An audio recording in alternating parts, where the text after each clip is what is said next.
Hello guys, तो क्या हाल है। तो गाइस यार, कल के लिए सॉरी। कल पता नहीं क्या सीन हुआ था। मैंने 2 बार 3 बार एपिसोड एडिट करके मैंने रिकॉर्ड करके वापस डाला, ठीक है उसको। तो एक्सपोर्ट करके ना, पता नहीं क्या सीन हुआ उसके अंदर। लास्ट की या 2 या 3 मिनट तो हमेशा कट ही जाते हैं। जैसे मैंने 15 मिनट का वीडियो डाला था और 12 मिनट की वीडियो में भी ऐसा सीन हुआ था। तो 1019वां एपिसोड है ना, उसके अंदर 2 मिनट का जो थोड़ा बहुत लाइन्स है ना, वो कट हो गई। पता नहीं किस कारण से हुई, लेकिन मैंने बाकी के दोनों एपिसोड्स तो वापस कर दिए थे, तो आप लोगों ने देख लिए होंगे। तो चलिए गाइस, बाकी सब बातें लास्ट में करते हैं। पहले एपिसोड को हम स्टार्ट करते हैं। जैसा कि हमने लास्ट एपिसोड में देख लिया था कि नितिन ने उन सभी राक्षसों को अपने उस फॉर्मेशन के अंदर फंसा लिया था, और उसी सस्पेंस के साथ में वो पिछले वाला एपिसोड हमारा खत्म हो गया था। तो चलिए शुरू करते हैं आज का हमारा न्यू एपिसोड। उस फॉर्मेशन के अंदर जाने के बाद में गोल्डन लिफ्टिंग और ग्रीन लिफ्टिंग अलग अलग हो गए थे, क्योंकि वह एक इल्यूजनरी फॉर्मेशन था, जिसके कारण सब एक दूसरे से अलग हो चुके थे। गोल्डन लिफ्टिंग अपनी जगह पर खड़े खड़े सोच रहा था, मैंने जैसा सोचा था वैसा ही निकला। आखिरकार वह राक्षस भी वही साथी निकला जो कुछ समय पहले मेरा रूप बदलकर यहाँ पर आया था। आखिरकार कितना बेशर्म इंसान है, यहाँ पर हमारे पीछे से वार कर रहा है। गोल्डन लिफ्टिंग और ग्रीन लिफ्टिंग ये सोच रहे थे कि आखिरकार वह तो उसको पकड़ने के लिए सोच रहे थे कि किस तरह से वह उसको पकड़ेंगे, लेकिन उसके पास में वह बेस बदल कर आकर उनके सामने ही फॉर्मेशन एक्टिवेट कर वहां से भाग गया। लेकिन अगर वह उस वक्त तैयार रहे थे जिस वक्त इस फॉर्मेशन को एक्टिवेट किया जा रहा था, तब वह शायद अपने सारी शक्ति के साथ में इस गठन को तबाह कर देते। लेकिन अब वो इसके अंदर फंस चुके थे, इसीलिए अब उनकी एनर्जी इसके अंदर कुछ भी नहीं कर सकती थी। अब इस फॉर्मेशन को हटाने के लिए उन्हें अब एक उनके सेंटर पॉइंट को ढूंढना होगा जहां से उस फॉर्मेशन को एक्टिवेट किया जाता है। गोल्डन लिफ्टिंग अपने मन ही मन में सोच रहा था, आखिरकार ये ग्रेड से उनका फॉर्मेशन कितना ज्यादा खतरनाक होगा, क्या मैं इसको हल नहीं कर पाऊंगा। मुझे तो इसके ऊपर अभी भी विश्वास नहीं हो रहा कि मैं इससे बाहर नहीं निकल पाऊंगा। गोल्डन लिफ्टिंग को अब गुस्सा आने लगा था, लेकिन उसने सोचा कि ये समय अभी अपने आप खोने का नहीं है। फिर उसने शांति से उस फॉर्मेशन को जांचना शुरू कर दिया।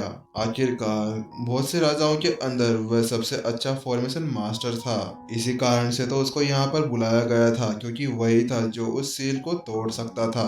गोल्डन लिफ्टिंग सोच रहा था, आखिरकार उस साथी ने उस फॉर्मेशन फ्लेयर्स का यूज तो किया ही नहीं, लेकिन उसने इसके अंदर प्लेट्स का यूज किया है, इसीलिए इसको थोड़ा सा तोड़ना मेरे लिए मुश्किल हो जाएगा। उसके बाद में गोल्डन लिफ्टिंग ऊपर की ओर जाने लगा, लेकिन कुछ समय ऊपर की ओर जाने के बाद में उसे महसूस हुआ कि वह अभी भी अपनी जगह पर ही था। वह अपनी जगह पर ही बार बार घूम रहा था और उसके पास में अभी भी धुंध छाई हुई थी। उसके बाद में वह अपनी जगह पर रुक गया और उसने अपने चारों ओर देखना शुरू कर दिया। थोड़ी देर उस फॉर्मेशन को देखने के बाद में गोल्डन लिफ्टिंग को समझ में आ गया कि उसके लिए इस फॉर्मेशन को इतनी आसानी से तोड़ना बहुत ही ज्यादा मुश्किल था, क्योंकि इसको देखकर जितना आसान इसको समझना लगता था उतना आसान था नहीं। फिर इसी साथ में गोल्डन लिफ्टिंग ने अपने स्टोरी लिंक के अंदर से एक कंपास बाहर निकाल लिया। वह उस कंपास की मदद से उस फॉर्मेशन का वह एग्जिट डोर ढूंढ लेना चाहता था, जहाँ से वह बाहर निकल सकते थे, या फिर जहाँ पर जाकर वह उस फॉर्मेशन को बंद भी कर सकते थे। वह ऐसा सोच ही रहा था, अचानक से उसको एक आवाज आती है। उस आवाज को सुनते ही गोल्डन लिफ्टिंग को समझ में आ जाता है कि वह दुश्मन साथी हमारे सभी राक्षसों के ऊपर अटैक कर रहा है, क्योंकि गोल्डन लिफ्टिंग को भी पता था कि उस फॉर्मेशन के अंदर किसी को भी चोट पहुंचाने की शक्ति नहीं होती। वह तो केवल दूसरों को भ्रमित करने के लिए काम में आती थी।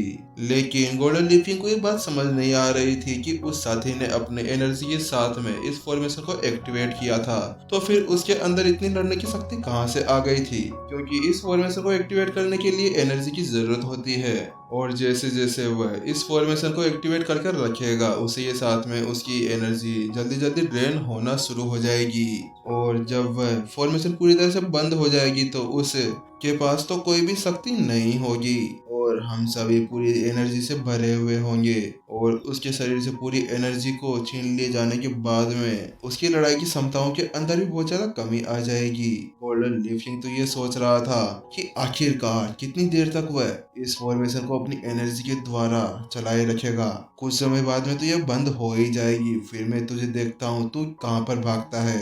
लेकिन अभी तक भी गोल्डन लीफ किंग को समझ नहीं आ रहा था कि वह इस फॉर्मेशन को एक्टिवेट रखने के साथ में उसके सभी राक्षसों के ऊपर हमला कैसे कर रहा था। इसी बात को सोचते हुए गोल्डन लीफ किंग को अब गुस्सा आने लगा था। आखिरकार इसकी इतनी हिम्मत कैसे हो गई कि ये मेरे सैनिकों को मारने यहाँ पर आ गया। यह इंसान तो लगता है कि मरने की इच्छा से यहाँ पर आया था। उसी के साथ में वह उस दिशा के अंदर बढ़ने लगा जिस दिशा से वह आवाज आई थी। और कुछ दूर जाते ही उसको अपना वह सैनिक मिल गया, लेकिन उसकी अवस्था बिल्कुल बेकार थी, वह अब मर चुका था। जब उसने उस शरीर की ओर देखा तो उसने पाया कि उसकी स्टोरेज रिंग गायब थी। कितना लालची इंसान है ये, उसकी स्टोरेज रिंग भी नहीं छोड़ी, उसको भी ले गया साथ में। वह इस बारे में सोच ही रहा था कि अचानक से एक और दर्द की आवाज आती है और वह उस दिशा के अंदर जाने लगता है। लेकिन जब वो वहां पर पहुंचता है तो उसे फिर से वह सब मरा हुआ मिलता है उसे, क्योंकि उन दोनों ने सभी राक्षसों को उन मास्टर टीचर्स को ढूंढने के लिए भेज दिया था। यहाँ पर तो केवल वही राक्षस थे जिनको कुछ नहीं मिला था और वह वहां से वापस आ गए थे। वह 200 में से केवल 50 ही राक्षस वहां पर इकट्ठा थे। उन सबको देखने के बाद में गोल्डन लीफ किंग को ख्याल आया कि वह साथी क्या करने की कोशिश कर रहा है। वह एक एक करके इन सभी को मारेगा, क्योंकि उसे ही पता था कि वह एक साथ 200 का सामना तो करते ही नहीं कर सकता। लेकिन अब गोल्डन लीफ किंग सोचने के अलावा कुछ और कर नहीं सकता था, इसलिए अपने स्टोरेज रिंग से एक जेड क्रिस्टल बाहर निकाला। वह वो क्रिस्टल था जिसके द्वारा कोई भी राक्षस अपने आसपास के राक्षस का पता लगा सकता था। फिर गोल्डन लीफ किंग ने उस जेड टोकन को एक्टिवेट किया। जैसे उसने उसको एक्टिवेट किया, वह जेड टोकन उसके हाथ से उड़ गया और वह उस तरफ जाने लगा जिस तरफ राक्षस था। लेकिन जब वह वहां पर पहुंचा तो उसको वहां पर एक लाश के सिवाय कुछ और नहीं मिला। वह राक्षस पहले से ही मारा जा चुका था। और उसे देखने के बाद में फिर से उसने अपने जेट टोकन को एक्टिवेट किया और वो फिर से दूसरी राक्षस की तरफ बढ़ने लगा। लेकिन वह ऐसे ही धीरे धीरे करते करते 8वें शव तक पहुंच गया था। अब इसी के साथ में गोल्डन लीफ किंग को समझ में आ गया था कि सामने वाले को मेरी हर एक चाल का पता है कि मैं किस तरह से किस जगह पर जाने वाला हूँ। और जब तक मैं वहां पर पहुंचता हूँ तब तक मेरे वह सैनिक मर चुके होते हैं, क्योंकि चाहे से वो कितना ही तेज चला जाए लेकिन उसको वहां पर जाने के बाद में कुछ नहीं मिलता था। बस वहां पर उसके साथियों के शव ही मिला करते थे। वह एक जगह पर खड़ा हो गया और वह सोचने लगा, इस फॉर्मेशन के अंदर अपने आप को ढूंढना बहुत ज्यादा मुश्किल था। लेकिन वह यहाँ पर केवल अपने आप को ढूंढ ही नहीं पा रहा था, वह मेरे साथियों का सफाया भी कर रहा था। इसी के साथ में मुझे समझ आता है कि उसकी समझ कम से कम 7 स्टार फॉर्मेशन मास्टर जितनी तो होगी ही। इसी को सोचते हुए गोल्डन लीफ किंग के चेहरे का कलर पूरी तरह से उड़ चुका था। उसे समझ आ गया था कि सामने वाला कितना ज्यादा डरावना था, क्योंकि अगर वह केवल इस फॉर्मेशन प्लेट को एक्टिवेट कर देता और उसके बारे में उसको कुछ नहीं पता होता तो वह इस फॉर्मेशन के अंदर कहीं पर भी नहीं घूम पाता और इस तरह से उसके साथियों को नहीं मार पाता। और उसके अलावा यह भी अच्छी तरह से पता लगाया जा सकता था कि सामने वाला उसी फॉर्मेशन के साथ में उनकी लोकेशन को भी अच्छी तरह से ट्रैक कर पा रहा था।